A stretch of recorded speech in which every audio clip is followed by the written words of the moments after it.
Hi, BCom ഫിഫ്സമിൻ്റെ income tax and law എന്ന പേപ്പറിലെ ഇൻകം ഫ്രം സാലറീസ് എന്ന മൊഡ്യൂളിൽ നിന്നുള്ള അഡീഷണൽ സോൾവഡ് പ്രോബ്ലംസ് ആണ് നമ്മൾ ഡിസ്കസ് ചെയ്യുന്നത്.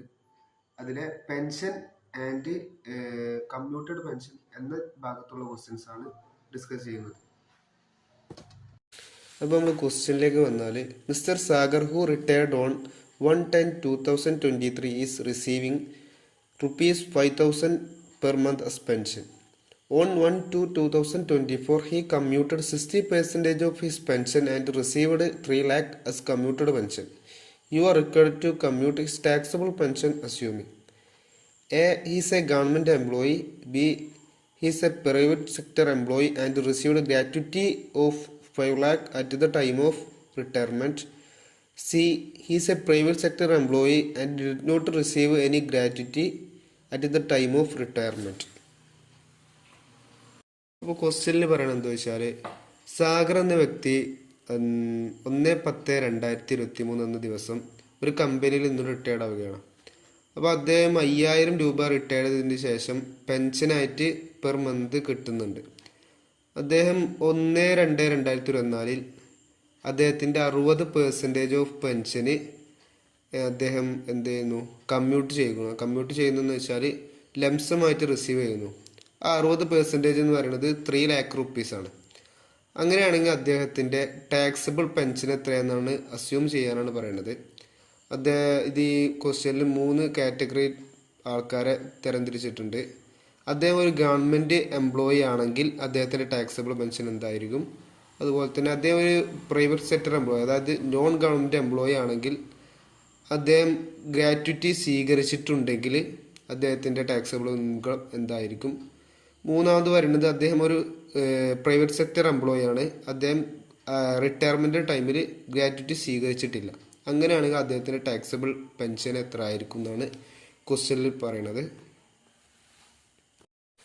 അപ്പോൾ ആൻസറിലേക്ക് വന്നാൽ, അത് ഫസ്റ്റ് കേസ് എടുക്കാം.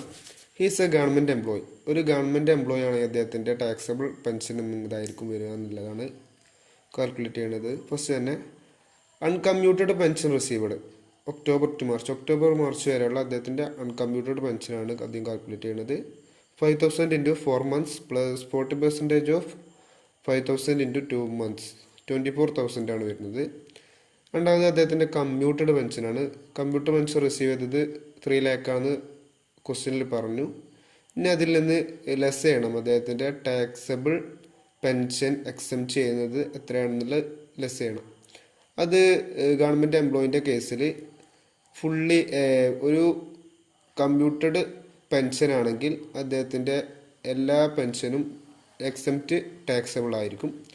അപ്പോൾ ഇവിടെ ലെസ് 3 lakh തന്നെ കൊടുക്കുക. അപ്പോൾ നില്ല് എന്നാണ് വരിക. അപ്പോൾ അടിയിൽ ടോട്ടൽ ചെയ്യുമ്പോൾ 24,000 ആണ് ടാക്സബിൾ പെൻഷനായിട്ട് വരിക. ഇനി രണ്ടാമത്തെ കേസിൽ വരുമ്പോൾ, he's a private sector employee and received gratuity 5 lakh at the time of retirement. ഒരു പ്രൈവറ്റ് സെക്ടർ എംപ്ലോയി അദ്ദേഹത്തിൻ്റെ റിട്ടയർമെൻറ്റ് ടൈമിൽ ഗ്രാറ്റുറ്റി റിസീവ് ചെയ്തിട്ടുണ്ടെങ്കിൽ അദ്ദേഹത്തിൻ്റെ ടാക്സബിൾ പെൻഷൻ എത്രയാണെന്ന് അസ്യൂം ചെയ്യുകയാണ്. ഫസ്റ്റ് കാൽക്കുലേറ്റ് ചെയ്യുന്ന uncommuted pension received October to March same തന്നെയാണ് മുകളിൽ കൊടുത്തതിന്. 5,000 into 4 months plus 40% of 5,000 into 2 months 24,000. ഇനി രണ്ടാമത് കമ്മ്യൂട്ടഡ് പെൻഷൻ റിസീവ്ഡ്, അത് എത്രയാണെന്ന് കാൽക്കുലേറ്റ് ചെയ്യുമ്പോൾ മുകളിൽ കൊടുത്തിട്ടുണ്ട് 3 lakh ആണ് റിസീവ് ചെയ്തിട്ടുള്ളത്. ഇനി അതിന് ലെസ് എത്രയാണ്, അതിന് എത്രയാണ് എക്സെപ്റ്റ് ചെയ്തിട്ടുള്ള എമൗണ്ട് എന്നുള്ളത് നോക്കുകയാണ്.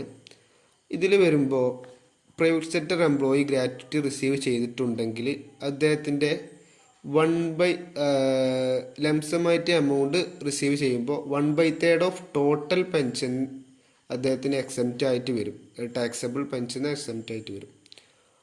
അങ്ങനെ നോക്കുമ്പോൾ ഇതിൽ ടോട്ടൽ പെൻഷൻ എന്ന് പറയുന്നത് 3 lakh into 100% by 60% 5 lakh ആണ് വരുന്നത്.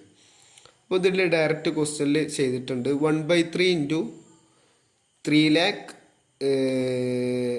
into 100% by 60%.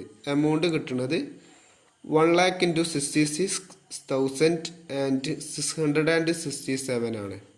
ഇതാണ് 1/3 എക്സെപ്റ്റ് ആയിട്ടുള്ള ടാക്സബിൾ ഇൻകം എന്ന് പറയുന്നത്. അപ്പോൾ അതിന് 3 ലാക്കിന്ന് ഈ എമൗണ്ട് ലെസ് ചെയ്യുമ്പോൾ 1,33,333 ഈ എമൗണ്ടാണ് കിട്ടുന്നത്. അപ്പോൾ ഇതിൽ അൺകമ്മ്യൂട്ടഡ് പെൻഷനും കമ്മ്യൂട്ടഡ് പെൻഷനും പ്ലസ് ചെയ്യുമ്പോൾ 1,57,333 അതിന് എമൗണ്ട് കിട്ടും. ഇതാണ് ഇതിൽ പ്രൈവറ്റ് സെക്ടർ എംപ്ലോയി ഗ്രാറ്റുവിറ്റി സ്വീകരിച്ചിട്ടുണ്ടെങ്കിൽ ടാക്സബിൾ പെൻഷനായിട്ട് വരുന്നത്. ഇനി മൂന്നാമത്തെ കേസ് എടുക്കുമ്പോൾ ഹീസ് എ